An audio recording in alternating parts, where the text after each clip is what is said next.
大家好，欢迎回来大声访谈。我们这次推出一个新的系列，是由历史学者吴思讲解他的新书《顶残：中国市场和产权的构造和逻辑》。这本书呢是许成刚讲制度基因之后，大声推出的又一个深度系列。我们希望的是请学者来就他们的一个书、一个完整的思想体系，带着观众讨论一个话题。吴思呢，1957年生于北京，曾经是炎黄春秋的总编辑和天泽经济研究所的理事长。他的作品《潜规则》《血酬定律》都曾在中国社会引发过热烈讨论。他擅长用通俗、锋利而精准的语言，努力在解释中国社会究竟是如何运作的。我在这里还想多说一句，吴思老师呢，目前居住在北京。由于众所周知的原因，这本书的出版和我们接下来的这个系列访谈肯定会引发系统上的广泛关注。在现在的一个现实环境里面，其实吴思坚持这样完整清晰地讲述他自己的思考，跟我们的观众分享，我个人是非常敬佩的。我们也感受到了要传播这样的声音的责任。我也真心的希望，无论是体制内还是体制外的朋友，大家都以平和开放的心态来听听我们这场真正的严肃的无审查的自由的开放讨论。我从小就当班干部就做，到了那个中学的时候一路当那个团支部书记。我们团支部书记的任务就是给别人洗脑。你想你要真诚的想洗脑的话，我真诚啊，要给别人洗脑，首先得给自己洗脑。我就问一个老贫农，我说你干嘛这不好好干活啊？他就反问我，那有我多少？后来怎么改了呢？农民积极性怎么调动起来了？毛泽东去世，邓小平改革开放，把公家的土地都分到各家各户，农民立刻开始好好干活，农业大丰收，全国人民都能吃到。那这对我就是一个巨大的冲击。当时我们想都不敢想，怎么能走资本主义道路调动人们的私心呢？我就想理解自己的失败，理解毛泽东的失败，理解大寨和陈永贵局部成功，但是全局怎么失败？为什么朱元璋杀贪官杀人如麻，那上万的杀的那个都没人上班了，或者是带着镣铐去上班去，比现在反腐很多了，而且叫剥皮，把那人皮拔下来，宣上草，然后挂在那个县衙门的大堂上去吓唬人。你要是再贪，你就是这下场。怎么还是不解决问题？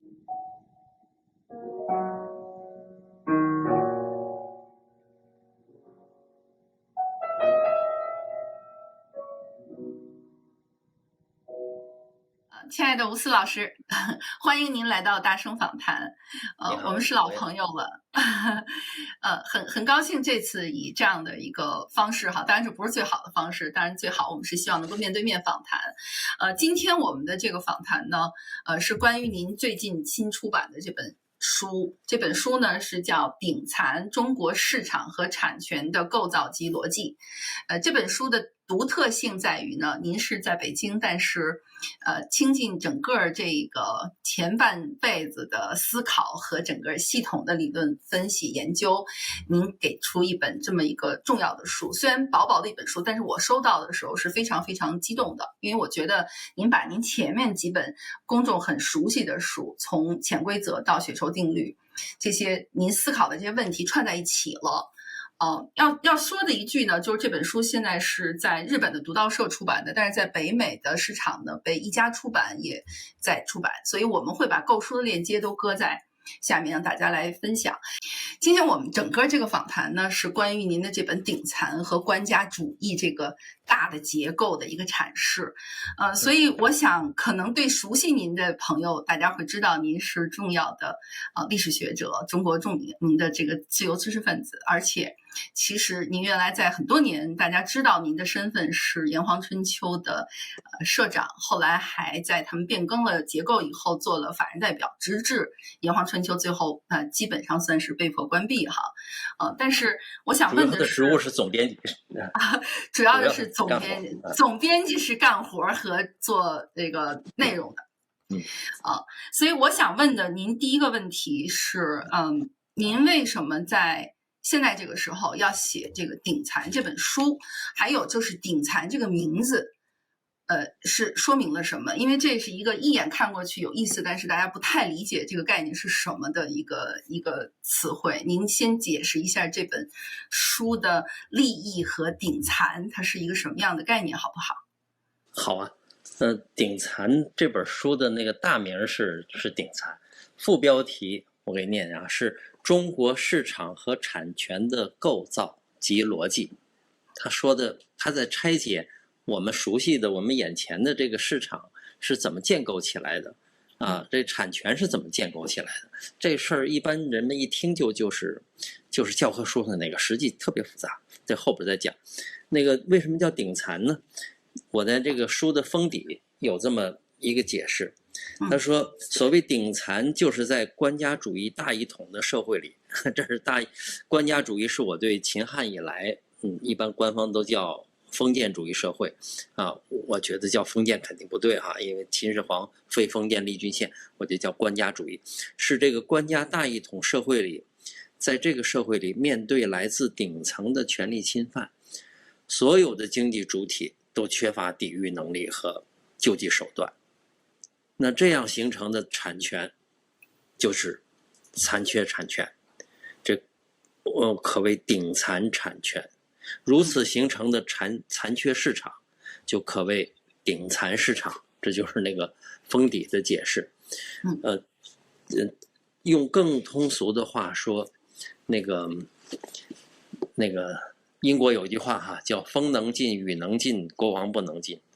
那个这是一个老百姓的房子都是这个样的，我们这儿的房子什么样啊？别说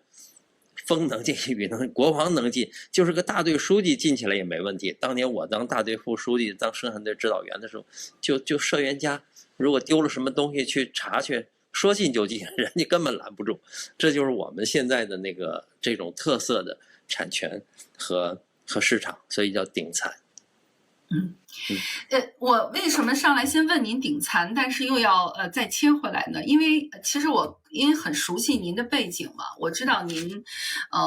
也研究中国历史，然后您在这个潜规则和血酬定律其实都在解释中国这样一个独特的从帝王制度一直到今天其实没有什么变化的这么一个权力结构下面的很多的一些中国看不懂的一些逻辑，您把它用浅显的这种说法把它给解释清楚了。比如说这个潜规则，现在大家一说就明白了，比如说血酬定律一说就明白了。但是这个顶残您刚才说了，它其实是解释了一个所有人都想不通的中国的权力结构，您又把这个权力结构说出来了，就是这个官家主义。可是在我进入这个之前呢，我看的时候我觉得您的序言特别神奇，非常的真诚。您先用您自己的这半生的人生经历，您的思考，您的所见所想，来回答了几个终极问题，就是我们是谁，我们现在处于一个什么样的这个社会，然后还有就是这我们从哪里来往哪里去。当然您说您比较谦虚的说，在最后一个我们往哪里去这件事情您并没有给出预测，就是中国的未来往哪里去您没有提出预测，您提出来这问题。所以我想让您先介绍一下，就是您这半辈子在思考的问题到底是什么，其实也是这个书的简介这个部分，但是我鼓励大家去看原文。您把您的正好的您的这个思考的脉络和您一直在研究和您的整个的人生的这个过程说出来，可能马上我们就能回到这个结构上了，就为什么最后拿出顶残这么一个完整的结构系统来分析这个社会吧。好吧，好，那个书里的内容是说到我们是谁，我们从哪里来啊，然后这就等于回顾历史了，然后又从历史那儿说到这个怎么演变，它的演变的逻辑是什么，那这是书的内容，我就不说了。我其实讲的就是我干嘛写这本书我不是半辈子大半辈子在干什么。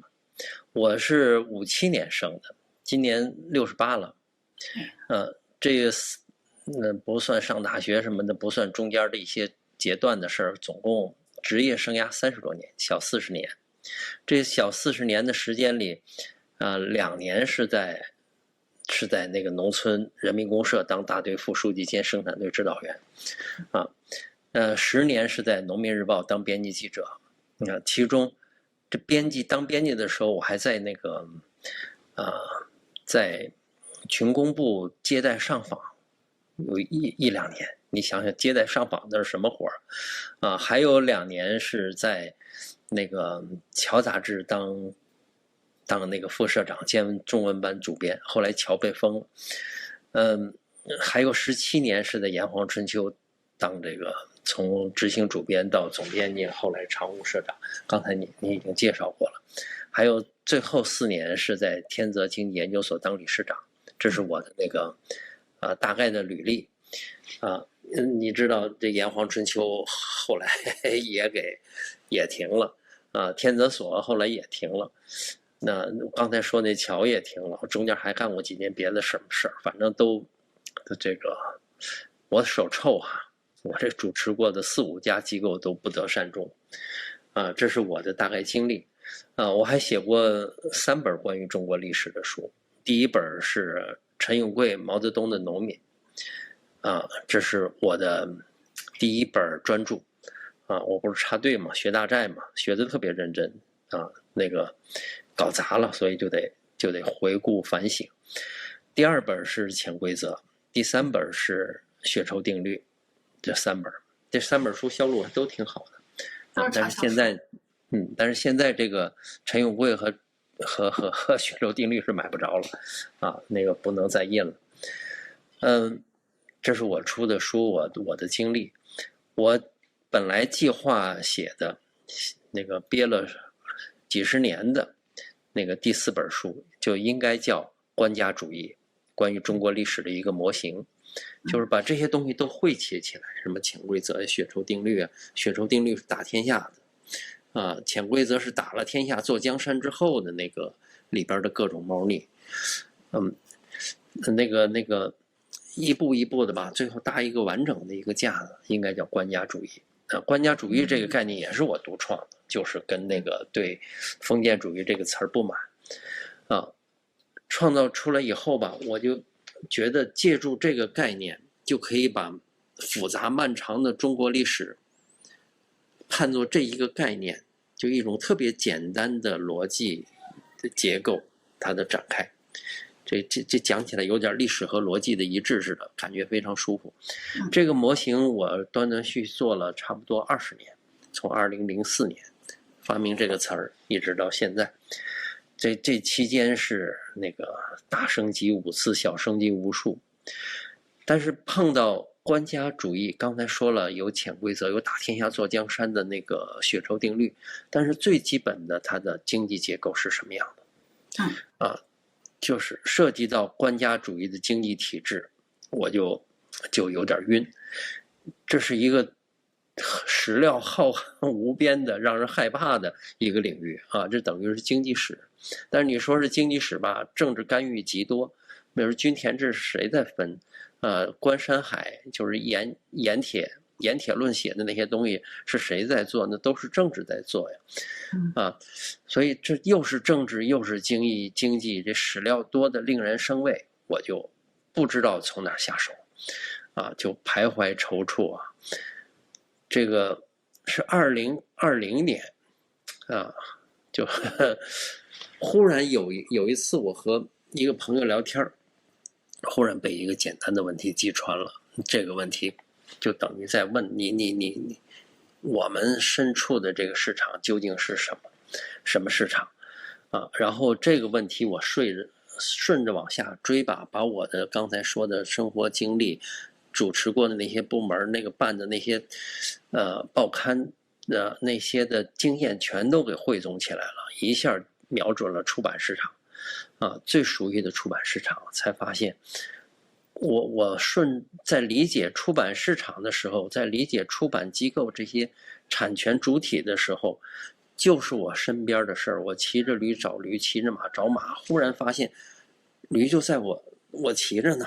一下就觉得认识起来、分析起来非常方便。我就顺着这个问题开始分析，一直追了3、4年，然后就写成了这个眼前的这本顶残。这个顶残实际就是官家主义这棵大树的经济分支。这是那个我想写的书，我的经历哈，我的大概的。要是细说起来这几本书哈，就是有人说这个学者或者作家他的一生啊，不是用年龄来衡量的，是用书来衡量的。一本啊，一个年龄段，一个年龄段。我的这一辈子大半辈子就是刚才说的这几本书。其实每一本书对我来说都是在解决一个困惑，而且这个困惑是越来越大，越来越宏观，从小困惑到大困惑，困惑不已。那个每解决，写完一本书就解决一个困惑。那我就说说这几个困惑怎么样？好的。您整个梳理了您刚才的人生和整个这个人生的几个阶段，然后其实您说到了这几本书，我觉得您特别真诚的就在于您回答了几本书为什么要写，然后你写什么，然后你解决了什么问题。比如说您说的第一个人生困惑和第一本书其实是关于人民公社和公有制的，那就我们先从第一个困惑开始讲吧。好。那个是1976年年初，寒假结束，我高中毕业，我们那会儿都是那会儿哈，然后就到农村人民公社插队落户去了。这个词儿可能年轻人都不知道了，很多当时的毛泽东时代的专有名词都慢慢的那些东西都消失了哈，比如人民公社的消失了，那专有名词也跟着渐渐被人忘了。年轻读者不知道，不妨把毛泽东时代的中国想象为一所大兵营，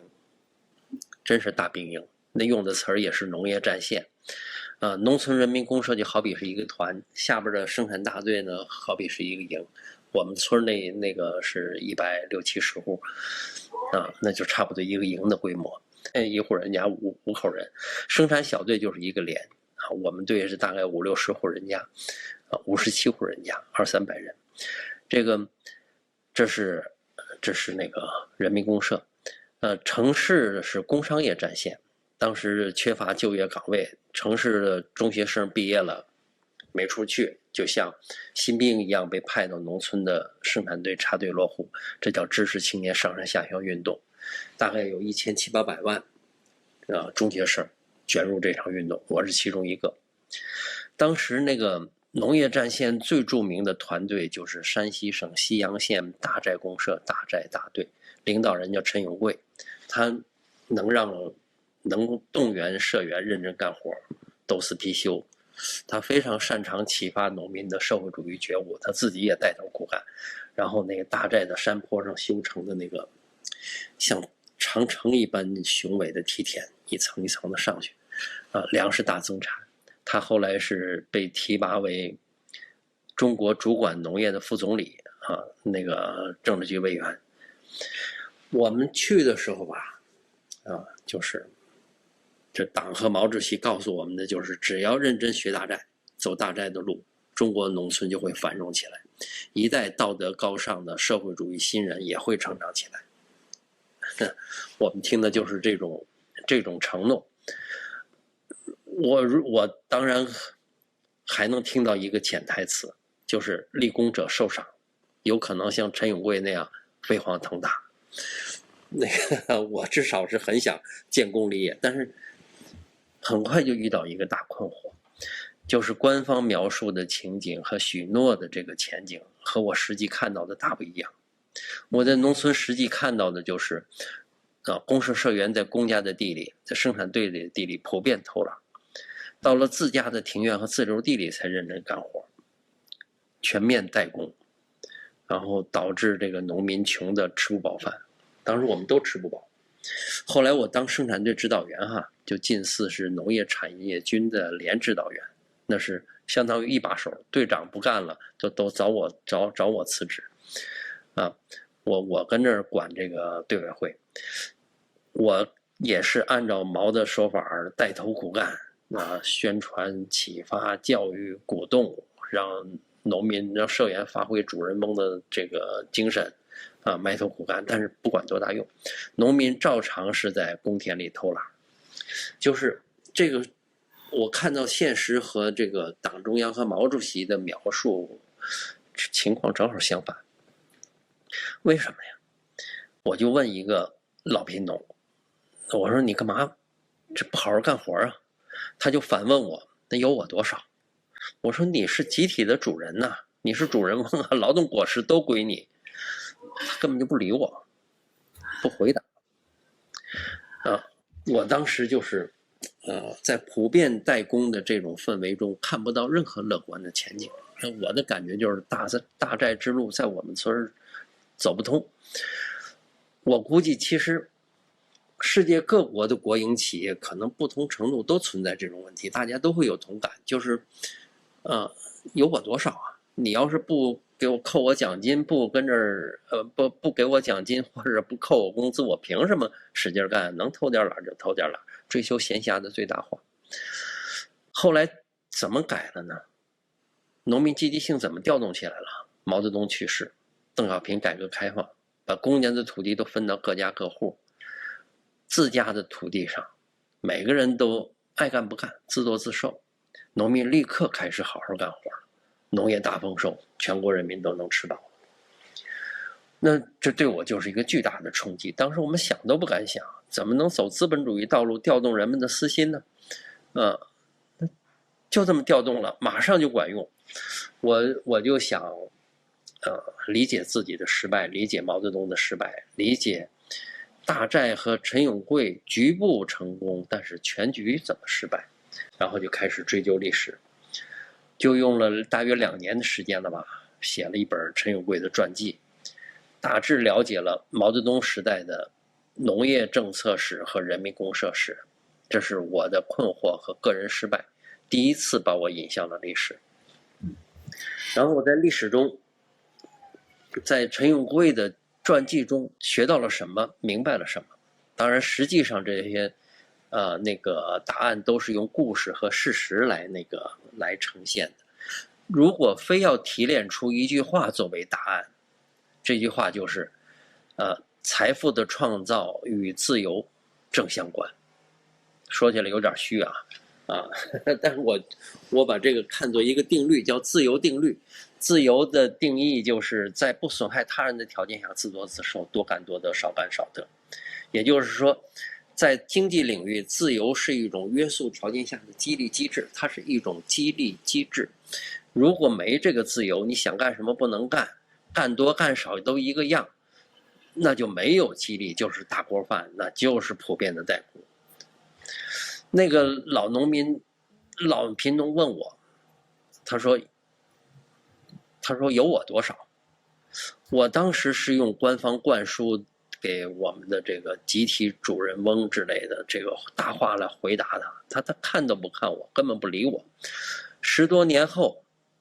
我在农民日报那会儿，再往后有了一点关于这个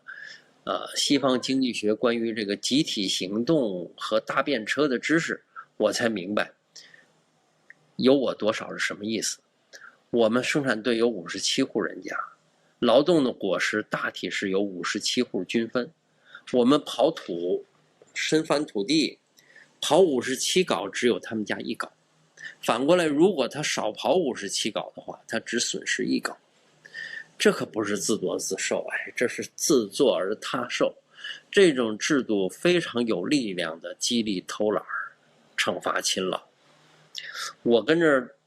就是我自己或者我们其他的干部带头苦干，可能可以感召一些人多刨2镐。思想教育和道德鼓动可能激励另外一些人多刨10镐8镐。阶级斗争和各种批评处罚谁不干我扣谁的工分，这可能迫使更多的人多刨20-30镐。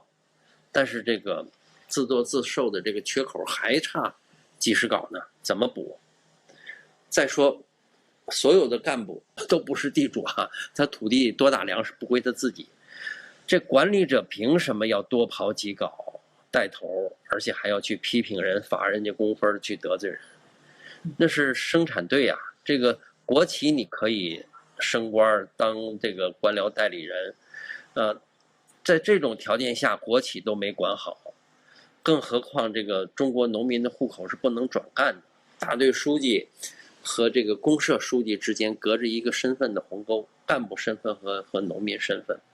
只有极个别的陈永贵式的明星能跳过去，所以这个多数农民、多数队干部是干就找我撂挑子，说不干了不干了。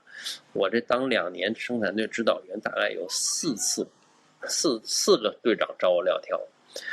那总而言之吧，就是这种激励机制是层层有缺，不能形成闭环。陈永贵的成功说明，这个短期内经济手段可以，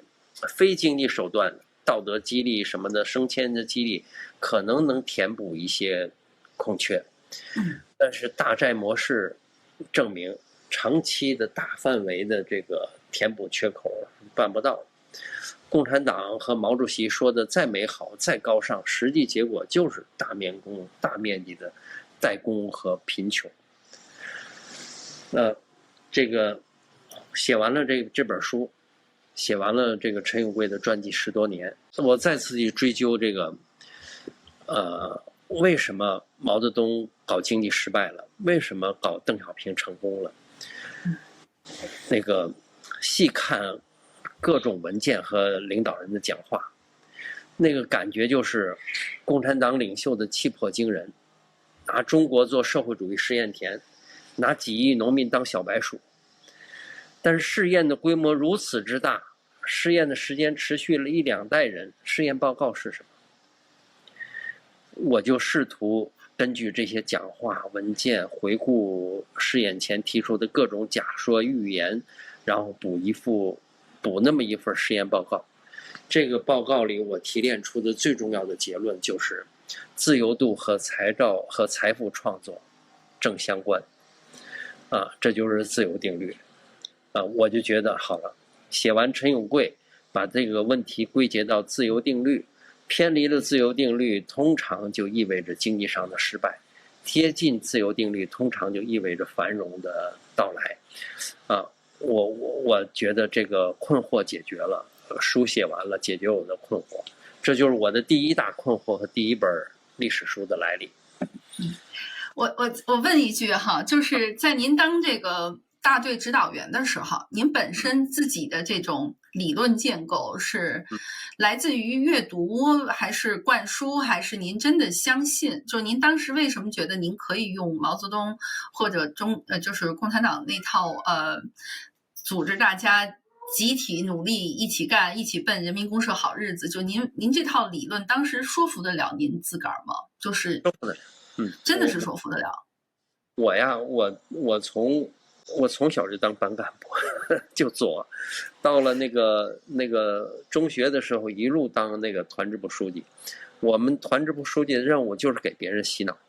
你想，你要真诚的想洗脑的话，我真诚啊，要给别人洗脑，首先得给自己洗脑，去深入的理解毛泽东思想，去读各种比如说红岩，比如说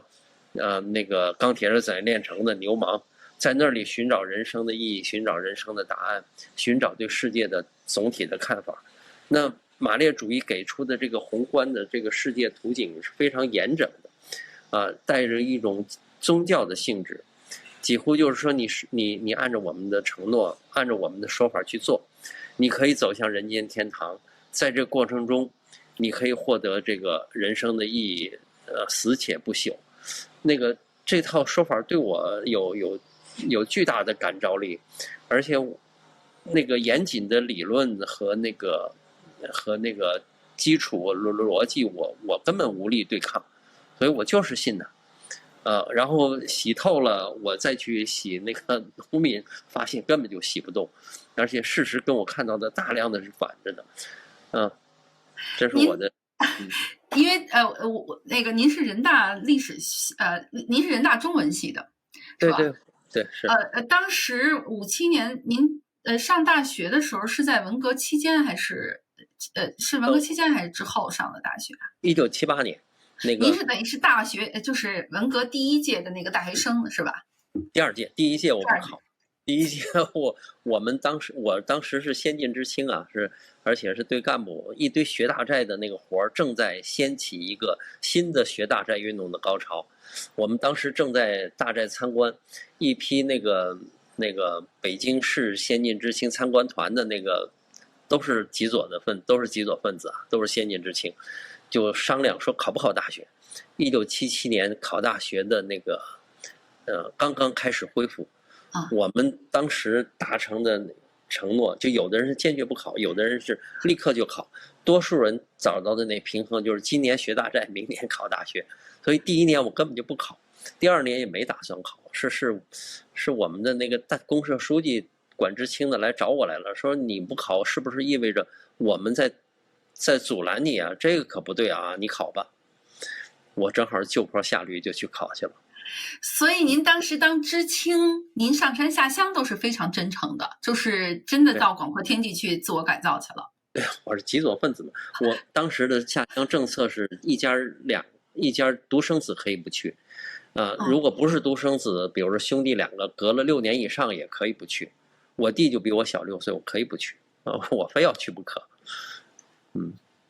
然后您在当知青的过程中，您还是属于知识青年嘛？其实并没有跟那个农民真正的在一起，就是去体会这个生产的规律和这个经济的规律，是吧？就是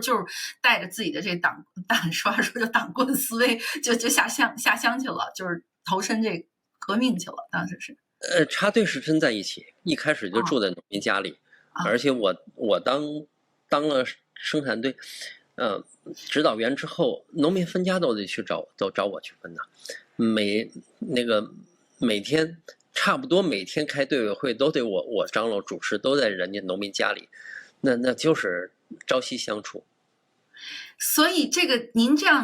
自称是个极左分子，我本来听着以为您是那个开玩笑呢，发现是真的。真的。在什么样的有力的残酷的现实面前，您突然就觉醒了呢？就是什么时候是那嘚儿那一刻，就真的是刚才那个老乡的一句话吗？我分着什么？在当时我根本就不懂，听不懂这句话。什么叫有我多少啊？都是你的，你就是生产队的主人翁。什么叫有你多少？后来那都是几十年之后才发现，57稿里才有他一稿。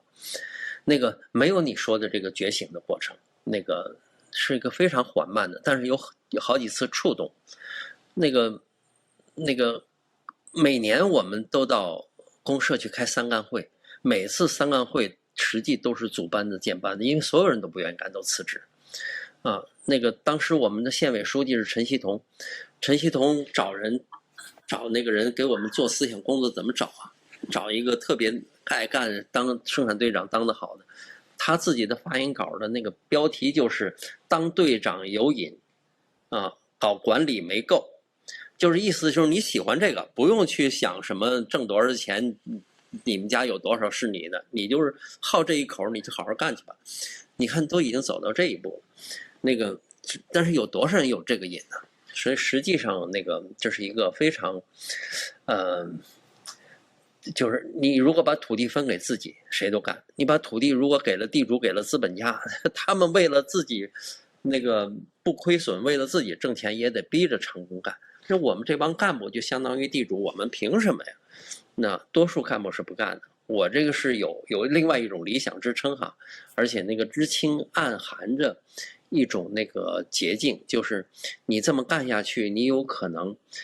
比如说当大队副书记，然后大队书记，然后当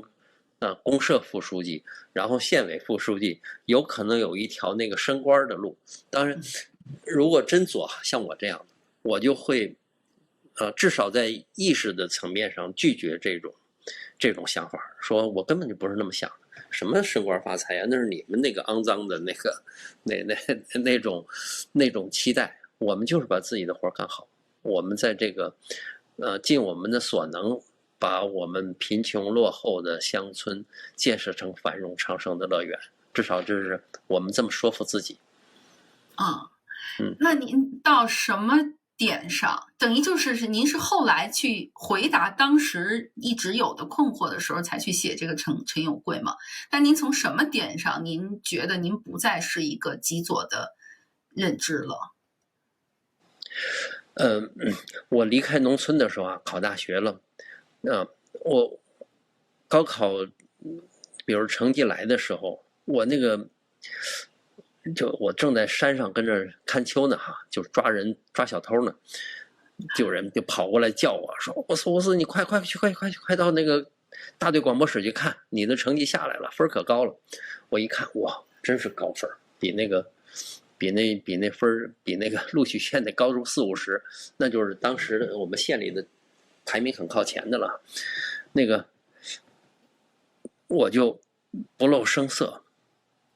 回到那个宿舍，拎着镰刀，按照平常的这个巡山的路线走上去，走到出了村没人的地方，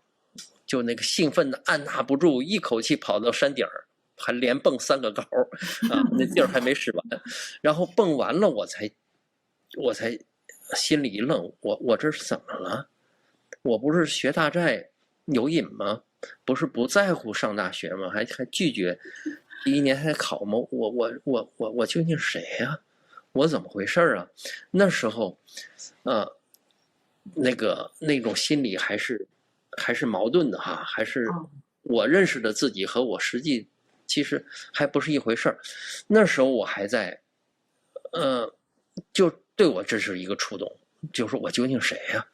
我究竟要的什么呀？这是反省自己的一个触动。后来一个比较大的触动是大包干了，很快农民就都干活了，都原来我们那个一下就是原来耗着哈磨洋工我刨3镐，我刨10镐，他们也不见得刨3镐，但是一到自留地里，回到家乡上了发条似的，噔噔噔的干。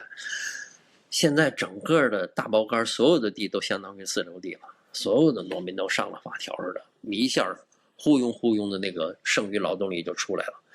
了，那个财富也就创造出来了。就这个大包干带来的这个结果，就是把自留地推广成为的全中国的土地制度，就这在我们那个极左的人的脑袋里是想都不敢想的，一想那崩就像触了电似的就回来，根本不敢碰这根弦，这是走资本主义道路啊，这是复辟啊。那个可是真的所谓的复辟了，走资本主义道路了，怎么这么厉害啊，这么有成果呀？这个也太神奇了，这就等于把那个教条这种东西当头一棍，说究竟有什么地方错了吧？怎么了？这就是一个触动。然后，但是这个触动我们还是能够自我安慰、自我解释的，就是用列宁的说法，布列斯特合约，就是我们要有必要的妥协和退让，向小生产、向小资产阶级、向人们的私心退让。退让一段，把它利用好了，将来我们再进攻。那个然后你看这种认账要退让，但是仍然在那世界观上坚持着过去的东西，又不退，这种事儿就是持续了是一个很多年的过程。但是大包干是一个关节点，那个就这种几个东西触动之后，就觉得我原来的世界观好像缺乏对这个世界的解释力了，开始崩溃了